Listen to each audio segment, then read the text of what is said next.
সাংবাদিকরা যারা মাঠ পর্যায়ে থাকে তাদের হাতে আসলে কিছু করার থাকে না।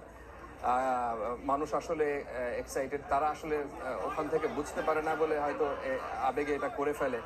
তারাও মনে করে যে আমাদেরকে কেন এভাবে দেখান না, আপনারা যেটা হচ্ছে সেই পর্যায়ে দেখার, সেই পর্যায়ে যান না কেন আপনারা।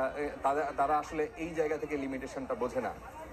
তো গণমানুষের এই যে ভালোবাসা, এই যে উচ্ছ্বাস, এই যে আনন্দ, এই যে কান্না, এই যে আবেগ, এটা আসলে দিন শেষে সবাইকে ছুঁয়ে যায়। সব মানুষ, সব শ্রেণী পেশার মানুষকে ছুঁয়ে যায়।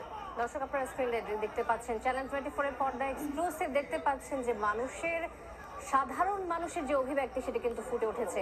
সাধারণ মানুষ ঘুরে বেড়াচ্ছে গণভবনের ভেতরে, এবং মজার ব্যাপার হচ্ছে এই মাঠে আমি সাংবাদিক হিসেবে আমার সুযোগ হয়েছিল কয়েকবার যাবার।